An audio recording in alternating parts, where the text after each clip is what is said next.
Welcome to the MULTIVAC podcast. This is the first podcast that we've ever done, which is great. So we've got some guests with us today. We'll tell you a little bit about what the podcast is about, and then but I'll introduce people first, and then we'll get going. Mm-hmm. Sound good?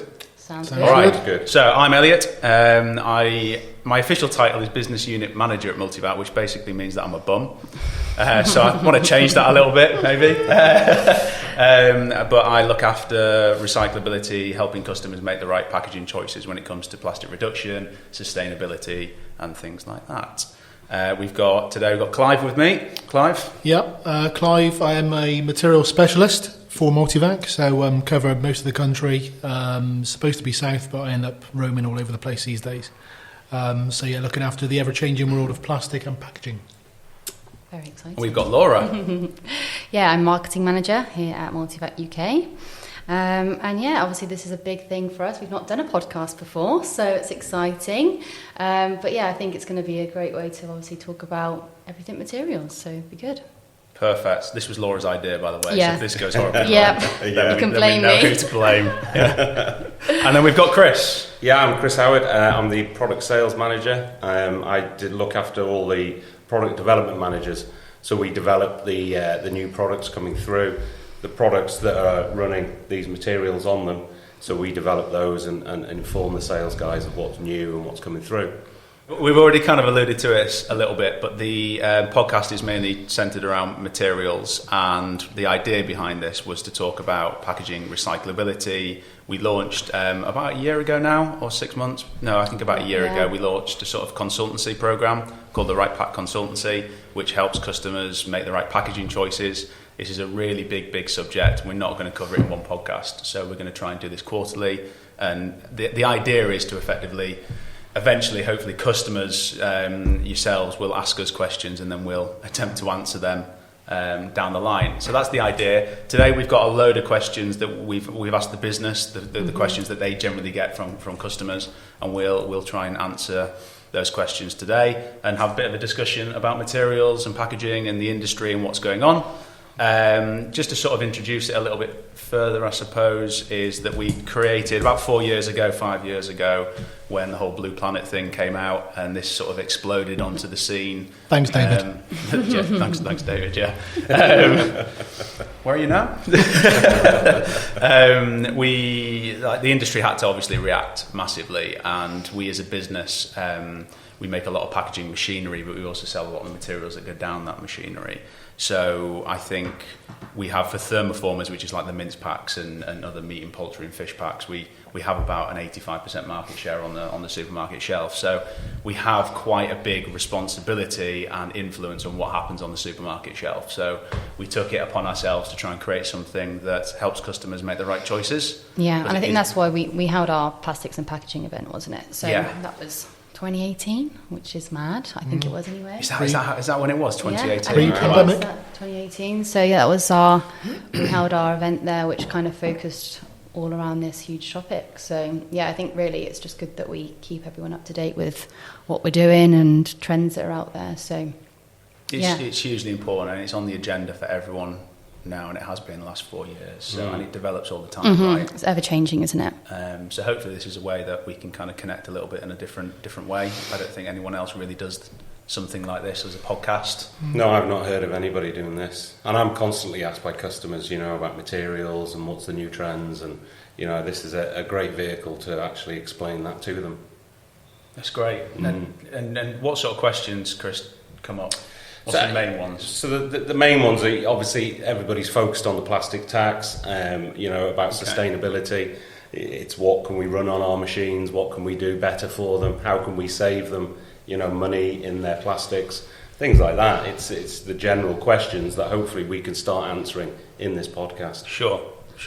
It's a big thing that gets missed, isn't it? And I think, Clive, you'd probably agree with me that what citizens and what we see on supermarket shelves is just one part of it. Yeah. You have this whole huge supply chain in the background, and how we get what is traditionally non-recyclable things and products that don't fit into a system, how we take that and move it into a system. An ever-changing system as well. And you face that quite often, don't you, Clive? All the time. Basis? Absolutely, yeah. Shall we delve into the box and start on some let's questions? do it. We've got questions that we want to have a chat about. So yeah, we've got this box, and like Elliot said, we've asked customers for some questions. We've asked the question asking, or should we share it around? But yeah, so the first one is curbside recycling collection versus supermarket recycling collection. Why are both needed? Great. Okay. I will try and lead these discussions, and then the idea is that people jump in and ask further questions, or we discuss it. So there, for those that don't know, there are mainly widely recyclable materials is based around curbside collection. So that's what you collect at homes. That's what citizens put in their bins, whether it's a brown bin, black bin, whatever you have in your certain area. That's curbside collection. And then that doesn't collect everything. So that I think the biggest mistake that I think we make in this country is that we think that if we put whatever goes in there is recycled, and that's very much not the case. And there's a big education piece to have around that. So there's a lot of materials that are recycled in that, and a lot are not. And the hard and fast rule is that hard plastics can generally be recycled in there. As long as they're what we call monomaterials, so it's of one type of plastic. And then flexible packaging, crisp packets, bread bags, lidding films for like mince packs, they're generally not recycled in those recycling streams for different reasons, and we can unpack that for sure. And then that presents a problem, doesn't it? Because all of a sudden only like 50% or half the pack can be recycled. So what do supermarkets do to put green labels on their packaging, because that's the ultimate goal? And they created another recycling stream, which is collections at supermarkets, because they're in control of that recycling, they're in control of that situation. So supermarkets aren't in control of what happens curbside, so they create another recycling stream. And they're the two differences. So not all materials are recycled at supermarkets. It's really important to know that. So not all flexible materials it's still very specific and still very minimal amounts of plastic that are, but it is growing. That list is growing all the time. Are all supermarkets doing that at the moment? The majority are. It's actually normally larger stores. Okay. The locals wouldn't be doing that typically. Are they being encouraged to, or? I think over time they probably will do, but at this point in time it's only larger sort of superstores, the big sheds. Is there a deadline for all the big supermarkets to be? Don't believe so, no. Don't think so. It's not needed. It's a supermarket-driven thing to answer a need that's needed by the public. Because curbside can't do it. Cover it all, yeah. I think you've raised a really good point there, Clive, and to just touch on it really subtly, is that to class it as recyclable in the UK, it's about collection. It isn't actually about the output of the recycling. That's something to class it as recyclable on a pack. It's about collection and collection streams rather than what the output is. So will that be a tray again? Will that be a bottle? Will that become something else, a car part or whatever? It's not about that. In the UK, we class recyclable. Has it been collected? Yeah. And therefore, is it in the hand of a waste management company that should responsibly do something with that product again? And that's why it opens the door to supermarkets and major supermarkets.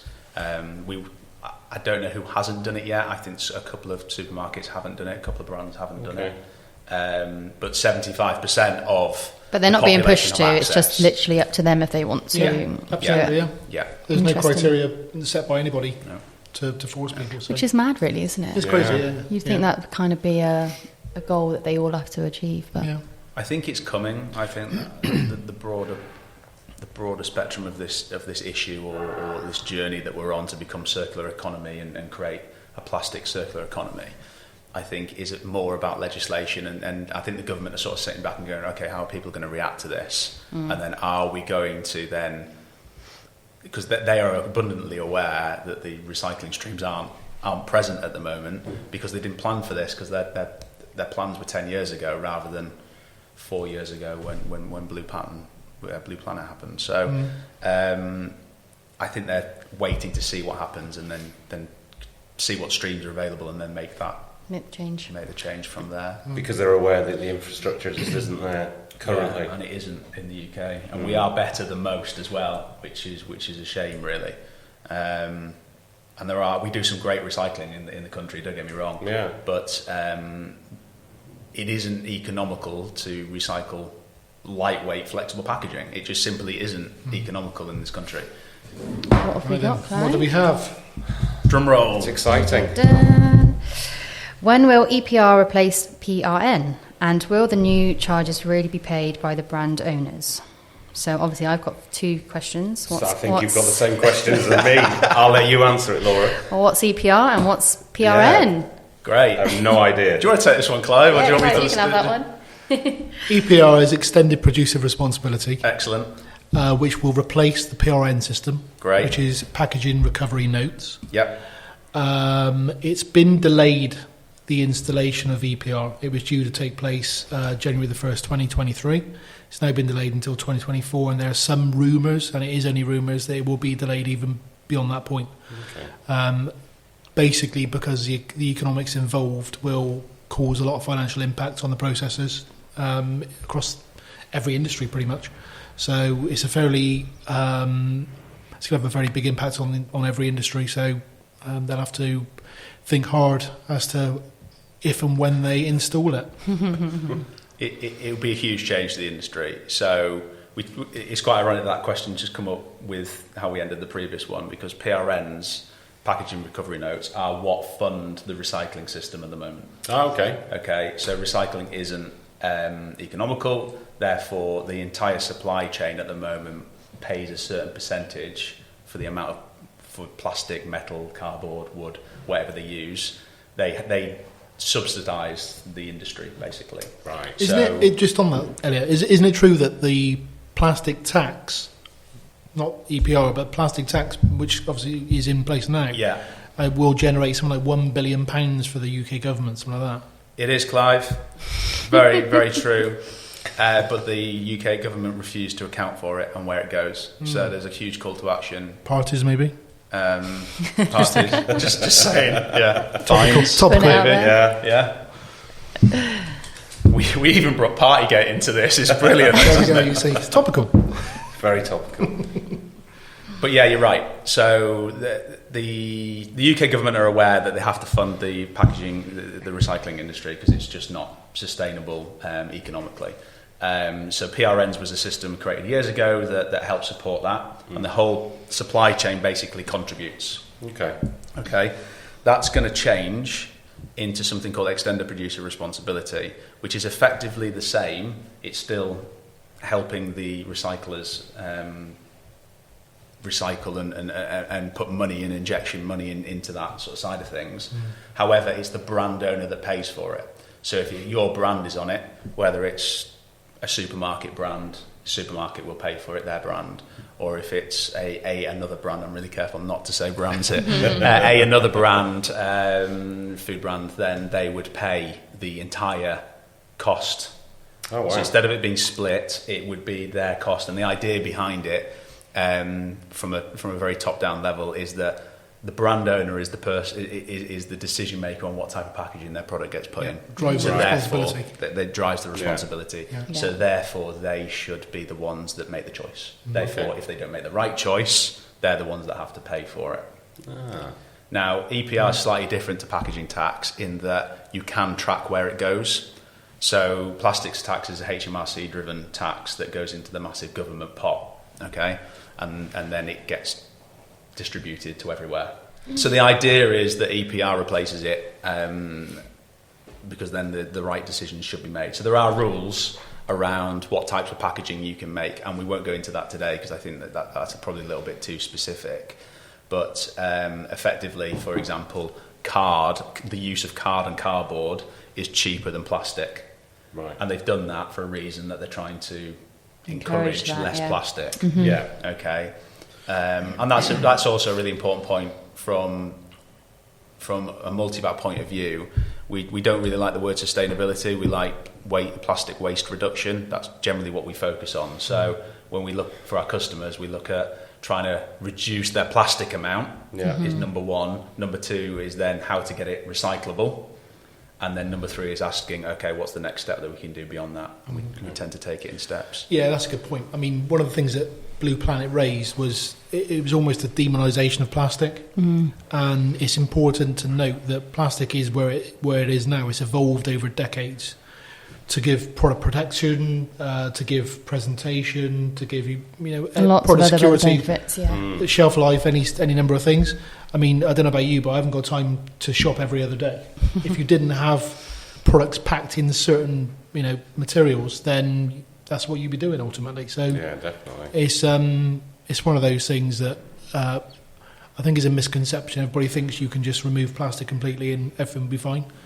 But life will fundamentally change if you do that. So plastic isn't the devil. Yeah, exactly. Yeah. It's not. It's a really good resource, but we've abused it. Yeah. As a worldwide resource, we have abused it. We've become very convenience driven, haven't we? I think in food, it's when you sort of triple pack something. That's what I don't like to see, because I don't think it's necessary. Yeah. That's the bit that really irritates me when I see it on the shelf. The worst thing I've seen is a coconut wrapped in plastic. And I won't mention the retailer. This is true story.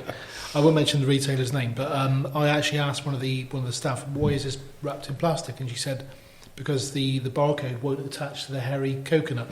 That was seriously True story. I love how they knew that True as well. story. And I said, well, can you not shave the coconut? And A bit like your head, yeah? You get a barcode stuck on your head, wouldn't Absolutely, you? yeah. It's not going on there. It's not going on there. Who buys a coconut in the UK? Did you ever buy coconuts? I've never bought coconut. Never. No, I do not have a cocktail out of a coconut. Absolutely. There you go. Duh.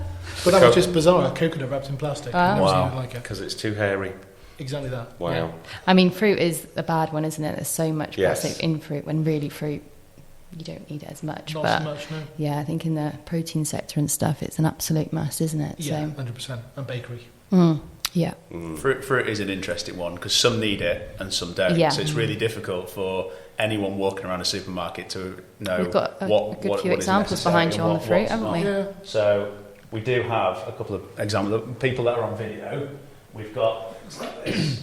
I'll explain this to the people that are on video. So this is packing apples. So apples, traditionally, when you buy apples, you want to buy 4, and it comes in like a flow wrap with a piece of plastic around it. Now, as we've already talked about, haven't we, Chris? Yeah. The flexible packaging isn't curbside collectible. Tis not. Okay, you have to return it to the supermarket. Yes. Okay. So in France, they have said, I nearly did a French accent there. I stopped myself. Go on, do it. God, so- It could just be bad. It'll come out like Welsh or something. I did mine as a Welshman in a minute. So, Apple. So in France, they've banned the use of plastic on fresh fruit and veg, and whether or not that's the right thing is a different discussion. I think the real answer is that it's right to do it on certain products. So apples, you don't need plastic. So we've got a solution that, and France are looking at how to package these things up now. Basically, a cardboard tray. And then a paper label that goes over the top. So you can still buy your 4 apples together. You don't need to have a little bag in the supermarket that you put them in and carry them and back, and it gets rid of the fear of everyone touching them and stuff. So we can still create that convenience, but you get rid of plastic. So that's 100% plastic option that you can have. Fully widely recyclable, curbside. Okay, because paper is generally curbside, apart from a small rule, which is you've got to have under 15% plastic to that product. So that really ticks a box. The question is, from our point of view, is from an industry point of view, is how much investment is needed to go from a flow wrap, quick and easy, cheap plastic, into something that's cardboard with a lot more cost. So what's the driver?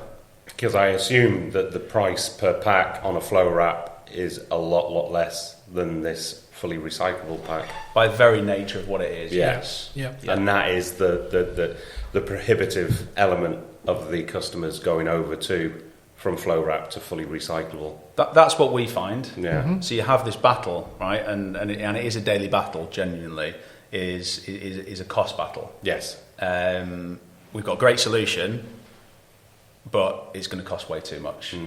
But the supermarket need it because the consumer really is driving for it. I said consumer that time. Really driving for it, but then it gets stopped further on down the line. So further up the supply chain, it gets kiboshed. And that's something that we've really faced. And that's kind of why the Right Pack consultancy was created, to try and get around that issue further up the stream. Okay. So we know what the supermarkets want, and then we try and deal with the entire supply chain to try and make these actions easier and these packaging changes easier. That's a really good example of where we can get rid of plastic. It's unnecessary. Plastic straws is the really obvious one, even though it really irritates me at McDonald's when I'm having a milkshake. You can easily get rid of plastic straws. It's not needed. It doesn't give a shelf life. It doesn't give any other benefit. So put it in paper, bish bash bosh, nice and easy and done. And I think the consumer believes that about a load of other different types of packaging. But actually the reality is that we know and our customers know the implications of putting a project like that in place. Yeah. The processing, the speed of packing, the logistics of shipping those apples around now. Is it going to be different? Do I need new cases and all that sort of stuff? There's a lot that goes into it. And that's what we try and unpack a little bit, don't we? Oh, I think that leads us on to the next question. Next question. So, we need like a Barry White voice or something like that, don't we, for that section? Is it sustainable to keep adding PCR into materials? What's PCR, No, Elliot? move on. Yeah, what is PCR? What is PCR? Yeah. All right, so So many abbreviations. I know. There is. It's just because we all like convenience, don't we? So Yeah. PCR is post-consumer recycled waste. Okay. So we've recycled some. We've collected it curbside or at the supermarket. Yeah. We've washed it, cleaned it, and we've got the product recycled as is. Great. We've got some new material, and now we need to put it back into some new packaging. Yeah. Okay. So it's to encourage. PCR is to encourage the use of it. Is to encourage actually recycling and using that material again in packaging. So that's a circular economy 101. Yeah, a good example of that would be fizzy pop bottles. No brands mentioned again. Fizzy pop. If you look at some of the big brands, they're taking the plastic bottles, they're granulating them, and then reusing them again in the same product. So that's a perfect loop. Yeah. Bottle to bottle recycling. Yeah. Nice and easy. Literally the easiest thing that you can do. Yeah. Huge tick. And traditionally, to get to the question, is it sustainable to keep putting PCR in? You can only recycle that PCR, that material, that virgin material, a couple of times. Right. Okay. So the idea is that you mix virgin, fresh material with recyclate, and then you've got a product that has been to an element already recycled. Okay. The issue is that a lot of people now are going for, because it's the new sexy thing, is PCR content, because it's what the plastics tax is measured on. You've got to have a minimum of 30% to get past the tax. So the new sexy thing is we don't need 30%. Let's go 80. Let's go 100. But immediately, as soon as you start doing to 100 or even 80%, you're using up most of the recycled content that's available on the market. Yes. So fizzy pop brands, as Clive lovely likes, fizzy pop. Fizzy pop. Fizzy pop. Yeah. It's the thing. It is. I just hear the Peter Kay joke with the roller cola joke whenever you say fizzy pop. I don't know why. They're buying up all their recycled bottles and all their fresh bottles. They're very much buying it on the market. So the bottle industry has very much fed the PCR market, especially in polyester. So we're talking about polyester here because polyester in trays and meat trays for our customers and fish trays is the obvious one. So, and it's really easy to do. You can identify a bottle as being a fizzy pop bottle. Therefore, you know it's food content that's already been in there. Therefore, you can put it back into food contact packaging. And it's the most recyclable material there is, pretty much. And it's the most recyclable, so it's the most readily available. What the big brands have now done is said, okay, we can see this is going to be a problem going forward, so we're now going to buy all those bottles up. That leaves a problem for tray manufacturers because all of a sudden they don't have as much resource available to them to be able to do these 80, 60, 50% recycler. So when we say it's sustainable, and that really gets to the core word of sustainable, because sustainable about is, can we sustain this product? The answer is no. Eventually, if you keep using 100% recycled content, that material won't be able to be used again. Eventually, I think it's about 5 or 6 times you can reuse recycled material until it becomes really difficult to process, and you have to put a load of additives in it to make it the product that it once was, which kind of defeats the problem. Yeah, and visually, I mean, just to pick up on the C word, the compromise word, if you look at a fizzy pop bottle you buy now, you can actually see how much content is in there to some degree, because the neck of the bottle will become darker and darker the more recycled. It goes grey, doesn't okay. it? Starts to go Grey, really grey. grey brown sort of colour. Yeah. And you're starting to see interesting. that quite a lot now in some fizzy pop brands. Wow. I'll look out for Who that shall next remain time. go. nameless. Yes. And for our customers, that's a really important point, because bottles feed your recycled content. Yeah. So if someone is buying all the bottles up, that creates a big problem. And it's ironic that recycled content used to be cheap. That's why we used to do this. Yeah. So you used to have a product that would be 50% virgin, 50% recycled, because the flake of 50% is cheap, so it keeps the cost down. Yep. Now, recycled content is way more expensive. Yeah, wow. it's got to be a massive swing. So Virgin's now it's now the other way around, isn't Yeah, it? So very much the other way around. Yeah. So That's crazy, isn't it? Just we've never seen that effect before. So Yeah. But it's all about marketing, it's all about getting around these taxes, and it's all these bits that are a great idea in the forefront, but then there's loads of logistical issues behind it. So no, the answer is, in my opinion, it isn't sustainable. Eventually, we will come to a problem where the recycler isn't usable again, and then we need... How far do you think we are to that point? That's a really difficult question. Yeah. I'm not sure. I think it's an extruder answer. Yeah. Maybe we get a guest extruder on. That would be... Yeah. I would say sexy, but extrusion isn't sexy. But Great. So why is PET, top web, not recyclable when PET-based web is? So, because we've asked all the other ones, what does PET mean? polyester, what your fizzy pop bottles are made out of. There you go.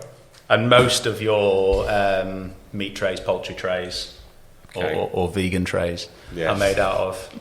Don't exclude the vegans. I did earlier, and I had to apologise to the people that are filming this.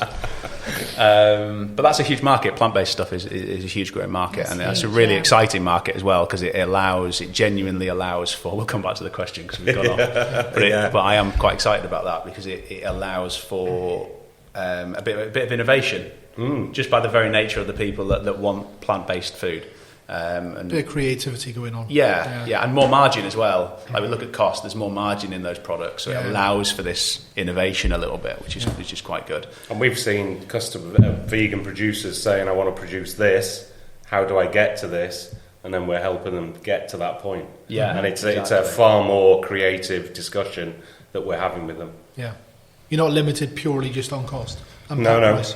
definitely not. Which No. is refreshing, right? Yeah, very refreshing. Yeah. It's a change.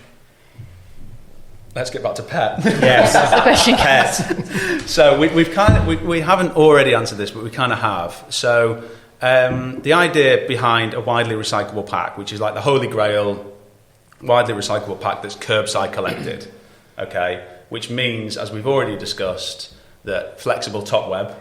I'm waving for the purpose of the people not watching, I'm waving my hand around like an idiot, like saying this is flexible. That's like the international sign for flexible. So flexible top web isn't curbside collected, but the base web is. So what we can do with most base webs is take a traditional laminate structure, which it always was, which is the cheapest way of kind of doing it as a complete pack, into a mono-based material on the base web. So that mono-based material, you have to have one type of plastic. Yeah. Okay. And as long as you have one type of plastic, then it's recyclable curbside for a semi-rigid or rigid pack.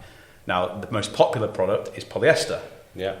Okay, for various different reasons and whatnot. So polyester is the main one, but that leaves a question on what you do with the top. So how do we get that flexible top web to be recyclable? And the rule is, OPRL rule is, that if you have a weldable top web, so if it's classed as one complete type of packaging, okay, so OPRL, if you easily can separate two different types of packaging, you have to certify or label them up as two different types of packaging. So one might be green label, one might be black label. So traditionally, you've got a tray that's green, and now you've got the lid that's black, because the lid is peelable, because everyone likes convenience, so we like to peel it off. But that creates a problem.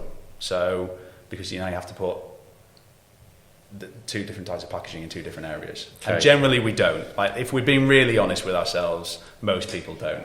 They open up the pack, leave the top web on, and then chuck it in the curbside. Maybe give it a wash, depending on what mood they're in. and then it goes into the recycling. I think we were talking about this earlier. My wife's very strict about separating everything. She had to, and then she'll moan at me that it won't separate, and then she'll say, "But you're from a packaging company. Why can't I do this?" And it just opens up a whole new discussion. But yeah, she's very, very strict on it needs to be separated. You have great chat in your house. Oh yes. So you've got to create then you've got to look at the rules and create a pack that avoids separation. So your wife Chris might get annoyed at this, but the easy way of doing that is welding the top web to the base web. Yeah. So you make 100% polyester pack that's weldable, and that's the difference with the question. So Laura, if you repeat the question. Why is pet top web not recyclable when pet base web is? So short and fast, flexible top, separate off, has to go into a different recycling stream, but actually polyester top web isn't recyclable via the supermarket collection streams, but the base web is. So that raises the question, well, why can the same type of plastic in one format, just thicker, be recyclable, and the thinner stuff can't be? And that's about economics and whatnot and collection systems. However, we've then taken it a step further. So, and a couple of people in the industry have taken it a step further, saying, right, well, if the customer wants convenience by having it peelable, but the rule is that you can still weld on it, there is a type of pack that you can get around this with. Okay. So you can do the easy, fast and easy rule of just welding a polyester top web to a polyester base web and saying to the consumer, you've got to open it with a pair of scissors. Yeah. Technically, that gets around the OPRL rules. Right. But it's not great. It's like I said before. It's fitting legislation, isn't it? Yes. It's ticking boxes. Exactly. What rules are there at the moment? Exactly, and the rules might change. Yeah. And then there's another product. So the example that I have of this is the blueberry pack from Asda. Yeah. So Asda came out with the pack that said on the green 100% recyclable. And the whole industry went, how? And if you look at that, there is a way of making a pack weldable top web, but you can still peel it open. Okay, and you do that in various technical ways. Yeah. But that's a really good solution on how we can get a fully curbside collected pack. You can even have it reseal. Okay. So you get around, but the key is that the top web doesn't separate from the base web. That's the key, because if it does, then it goes into. Is that labelled on the pack? Would you know? Well, actually, I went supermarket shopping this morning. Yeah, it's an interesting point, because some the example Elliot's given as the blueberry pack, that one is labelled as 100% recyclable for the whole pack. There are other brands in the market who are doing the exact same thing, but don't declare the same recyclable status. Which is weird, because you would have thought they'd all jump on that bandwagon. It really surprised me Yeah. this morning when I collected kind of some packs in the supermarket. I literally had 2 packs open. I'm sad because I go around the supermarket and look at the back of the pack that I'm in front. It's your job, it's fine. And one was clearly labelled up, fully recyclable, exactly the same product as in packaging product, not actual inside product. Completely different top and base web. One was classed as recyclable, and one was classed, and it was like, why? Yeah, exactly interesting about that as well. It was actually a plant-based company that didn't declare the whole pack recyclable. Yeah. You would have thought they would have been completely on that. Yeah, massively. Which is kind of the whole point, because this product isn't cheap. So the whole point is to make a big thing about this is curbside collected. If you're going to spend the money and then not make not it singing obvious. Yeah, exactly. Very strange, yeah. Promote it. Yeah. So I was surprised by that. So the labelling thing is a big subject, because our customers getting the right information to label correctly. From just a 5-minute walk around the supermarket would suggest that they're not. They're not getting that advice. Which is why the Right Pack consultancies are very good. Exactly. Yeah, that's part of it. We're OPRL registered, and we can certify packs and get you certificates for that sort of stuff. So, I was quite surprised about that. Are compostable materials better or worse than widely recyclable plastic? I'm just going to ask Clive to answer this one, because Over to you, Clive. he's more precise than I am. Is there a soapbox for this? You look excited to answer. Goodness me, this has been around for donkey's years, hasn't it? Compostable material? Compostable's been around for a long and time. biodegradable. Let's just put them together And for the sake of biodegradable, this discussion. I mean, biodegradable and compostable. I mean, I've got my personal view on this is that you can kind of make most materials compostable by adding degradable additives. And what that does, if you think of a plastic material as a molecular chain, all it basically does is chops it in half, chops it in half, chops it in half, chops it in half. Yeah. So that bread bag that may be, or crisp bag that may be in the hedgerow that you drive past, that will eventually disappear. But where do those micro granules go to? Do they just disappear? No, they don't. They go into the water table. And then guess what? We end up drinking them at some point. So I think the short and fast answer on compostable materials against plastic recycling materials, which is quite a specific question, I suppose, is that it's all about waste management systems. So compostable materials are a good material, and biodegradable materials are a good material as long as they get to the right place that composts them or biodegrades them. And they're very, very specific facilities that we have in the UK, and there isn't many of them. The problem we have is that when people see a compostable material, there's two problems. One, they might throw it out the window thinking it'll just, as soon as it hits the ground, it becomes dust. Yeah. That's not the case. Yeah, but there is that. There is certain research shows there's definitely an attitude towards that. And the other is that we treat it the same as any other plastic. So we just chuck it straight in the plastic bin, the green bin. The problem is then that gets collected, and in collection, it's then sorted. And the sorting house can't identify, if the sorting house can't identify that material as biodegradable or compostable, and therefore send it to the right facility, therefore it's not going to get composted or biodegraded. Therefore it's going to go in landfill, it's going to get burnt. So it kind of defeats the object. And there's a lot of research gone into this and it's all about waste management and identifying that polymer and those packs. OPRL and the UK Plastics Pact both say that compostables and biodegradables are not recommended at this point. They might be in the future, but they're not at the point. You can't put a green label on a compostable pack. You can label it, you can't put an OPRL green label on a compostable pack. You can put another label on saying it's compostable, which sounds great, but in reality, I think the citizens need to understand, in my personal opinion, that they need to ensure that that goes to the right place. So if you're going to buy, you can't put it in your compost bin. Well, you can, but you'll die 3 times over before it disappears. It'll still be there. I mean, literally, yeah. I mean, you need a certain amount of heat, moisture, and light for it to degrade, which is what Elliot's already mentioned about an industrial composting. But it's a perception thing. The public and the consumer will be walking around the supermarket. They buy with their eyes. They see compostable, great. I love some of that. Chuck in they chuck it into their compost heap for those who have them. Not many people do. Not that I know, anyway. So it's a bit of it's a perceptional thing. Yeah. And it gives people a nice warm feeling when they buy these things. But the actual knowledge behind it is quite the opposite, actually, I think. Yeah, because it goes back to education. The reality is. Yeah, absolutely. It's education. It's the citizen, consumer, whatever, that's buying that pack and thinking, like you're saying, a warm, fuzzy feeling, but they don't really know what they need to do with it. Yeah. They've got this conception of biodegradable compostability, but they don't 100% know what to do with it. I wouldn't know. So you just put it in the bin and exactly. kind of hope for the best. Yeah, and that is exactly. the reality of the situation. Yeah. And I think the whole adage of like keep it simple, stupid comes into play. Let's just make it polyester or polypropylene and keep it easy for recyclers, because we have to keep it easy for recyclers, otherwise they don't know where to invest their money. So to answer the question, yes, it's better, in my personal opinion, that plastic products are made into recyclable formats rather than making it complicated using compostables. Next question. When do you think the UK infrastructure for recycling flexible materials will be up and running?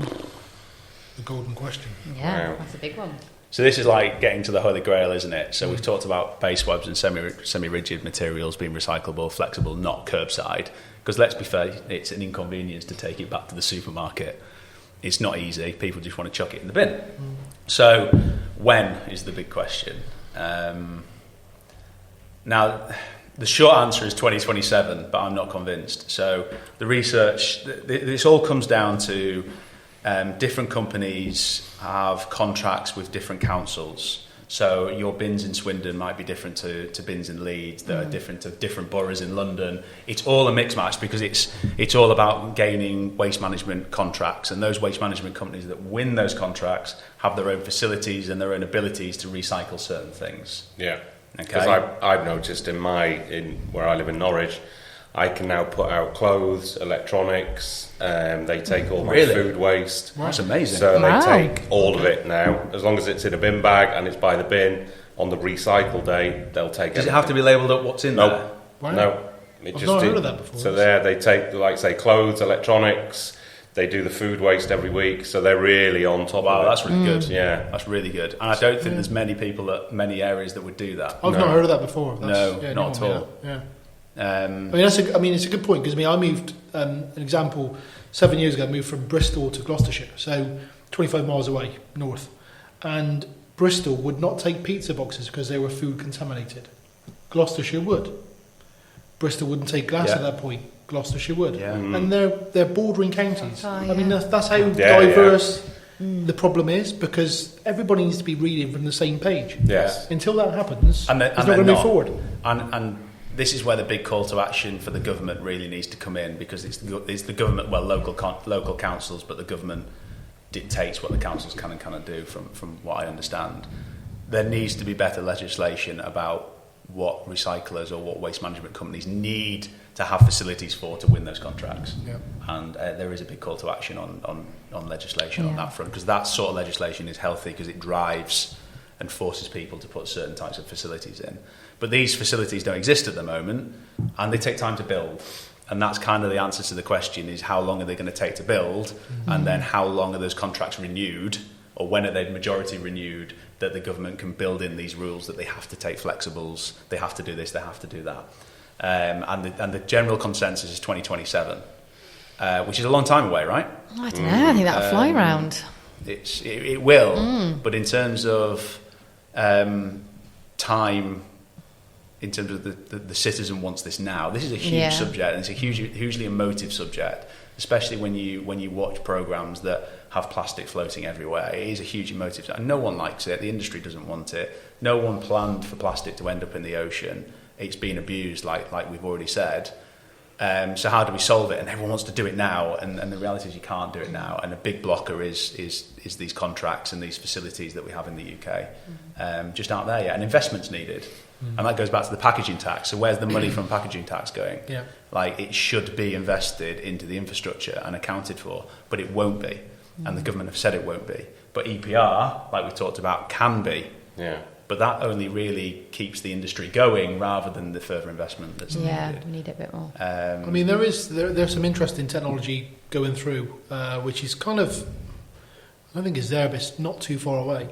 There's a company called Recycling Technologies, which basically collects any plastic type, and what they do is crack it backwards, so undo the process to create the original ingredients that you had to create these products in the first place. So you have naphtha and different waxes and this sort of thing, which can be used on for different purposes and be repurposed. That one would be massive. If that actually come to pass, would be huge, because it would basically undo all the harm we've done so far. Yeah. To a point. To a point, yes and no. It's certainly a solution. That's chemical recycling that we're referring to. Yes, it will solve a big problem. There's a lot of films that can't be made mechanically recyclable, so therefore we need to have a solution, and chemical recycling will help that. And it is possible that they can kind of recycle any plastic. I learned recently that that's not completely the case. Okay. So like PVC is out, but PVC is kind of getting phased out anyway. Yeah, it's been but demonized. they can't, for the process, they don't want a lot of nylon either. So a high percentage of nylon. So we have to work with them and figure out how we bring nylon content down with other bits of packaging. I believe there are companies that claim to be able to recycle any kind of plastic. Is this true? So there we go, Clive. There we go. We've kind of touched on that already, haven't we? Yeah, and it's not just recycling technologies. There's loads of other companies, and Europe has the difference between Europe and the UK. Europe's put quite a significant amount of investment into this. Right. They see it as a big solution, but their thought process is big units, one in the country, and everything gets funneled into that one big unit. Recycling technologies have a different business model. They want to put one in every council, and in the UK that may fit better because, going back to the 2027 thing and different contracts, it might help if a council has a chemically recycled plant. Okay. But on the surface of it, I think chemical recycling is brilliant. It's genius, and it's really needed, because there are structures that we simply cannot get into a mono single plastic structure because of cooking. Customer might need to cook it, or other webs that can't simply be mechanically recycled, because there's different ways of recycling. Yeah. Are there materials. examples and companies in Europe that we know of that are doing things that we could do? There's a lot of pilot stuff going on at the moment, and it's also really so. There's pilot trials going on. There's some companies that can now produce it. I think Tesco's did a pack about 18 months ago where they collected from store a load of cheese packs, chemically recycled it in a closed loop scenario, recracked it back to polymers and plastics, and then remade some more packaging out of it just to display what it would look like. But it was very small scale and very difficult to do and very costly. The idea is that we do it more widely recyclable. Scale it up. So for example, you either send it back to the supermarket or it's curbside. Any flexible goes back to that chemically recycled material.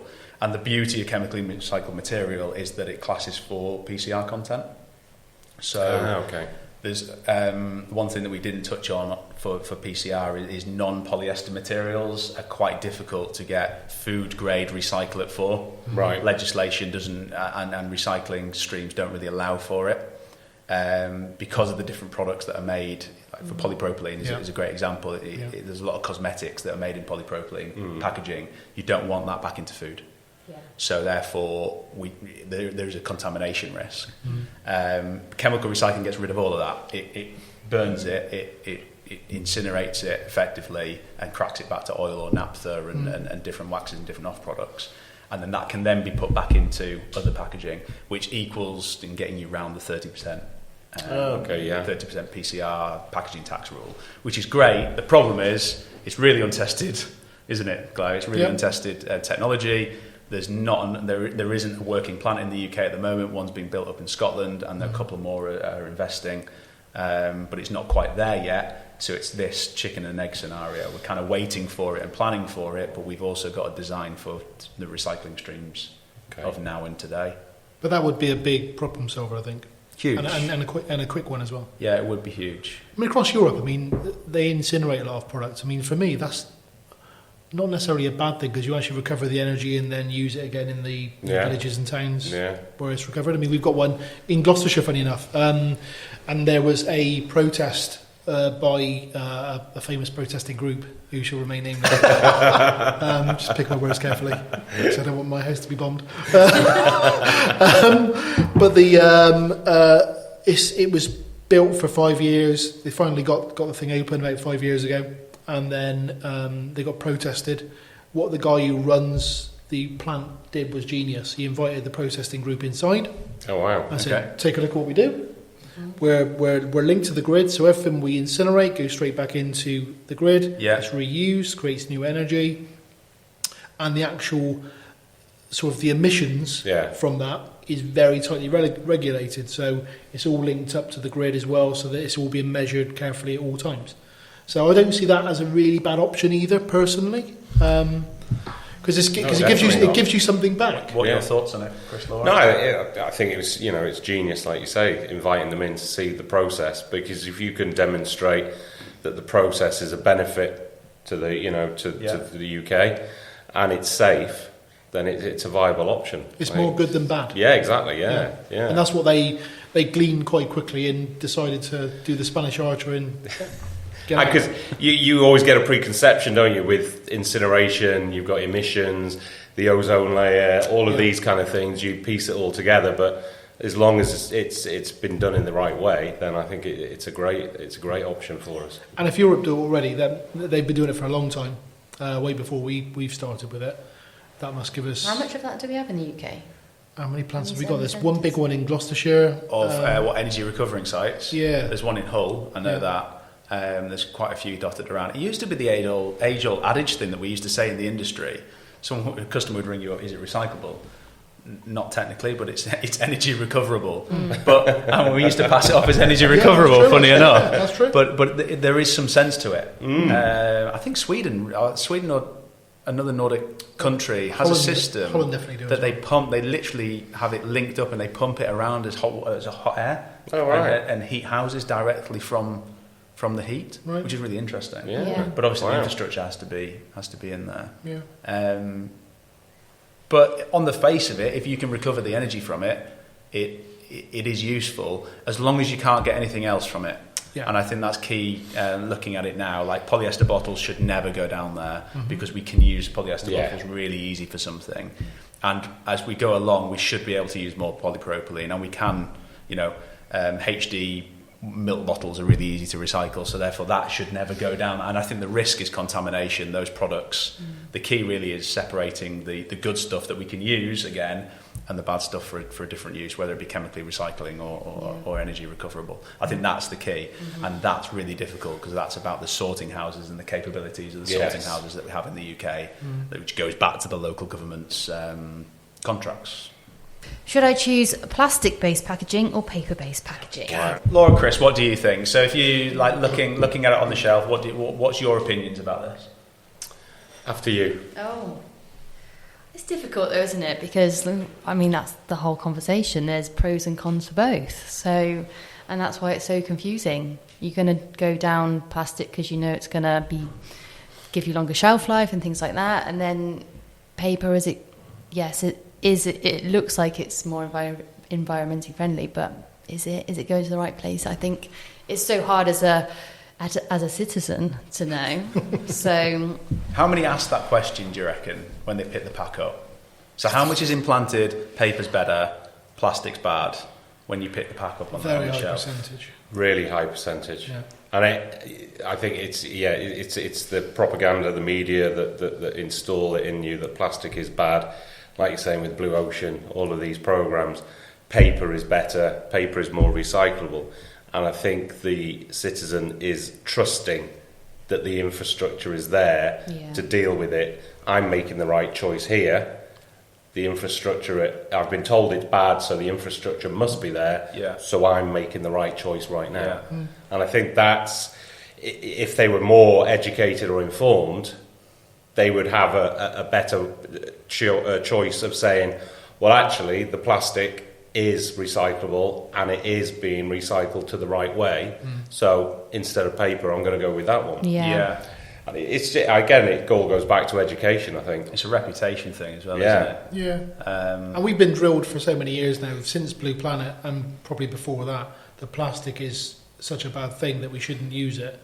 And when people see paper appear on the shelves, I think there's a general immediate perception within split seconds that's better than that. Yeah. And they just I do think pick it as up. well, I think the paper it's innovative, it looks more premium, doesn't it? So I think as well, it kind of, people It's are drawn definitely to an element it, to aren't that, they? yeah. So, but if you don't know where it's going in the end, then I think it defeats the purpose. So, yeah. I think it's a huge subject because there's products out there that are excellent. You don't have to separate the plastic. So you need a plastic liner. So without stating the obvious, we need a plastic liner. If we put meat in just cardboard, it's not going to last the supply chain, and you may as well just go to the butchers. So we need a plastic liner. No. So the question is, how low can you go? So how small? So when we look at plastic waste reduction as a business, the key is that can we use the minimum amount of plastic as possible? But there's also the cost element and everything in there. And paper offers that. It really does offer. One big solution is one big tip to paper is you can get away with using the least amount of plastic possible in that pack that still requires an element of packaging and an element of plastic for the shelf life purposes and logistic purposes. So paper definitely offers that. And I think that's a huge tick for it. There's loads of other arguments about if it's not separable or if it's not easy to use. So there's a lot of products that you have to separate the plastic from the paper to even make it recyclable. Yeah. And I'm not sure that that's a very good solution. And who does that? And no one really does it or knows to do it. Do you do it, Chris? Yes. Yeah? Yes. All the time. I can't wait to meet your wife. It's going to be a great discussion. I think she's more educated than we are, to be honest with you, at times. Yeah. I think the answer to the question is very easy. It's very individual. So it depends on brand and whether or not you want that premium look and whether or not you want that advertising space on your pack and you're willing to pay for it because it is way more expensive. And then so if you've made that decision, then the question is, okay, is it convenient and easy to use? If it's convenient and easy to use, then we're getting somewhere in the right direction.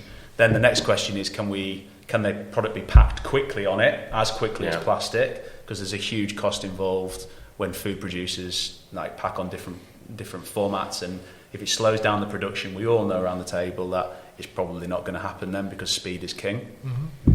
So that you've got to tick that box. Yeah.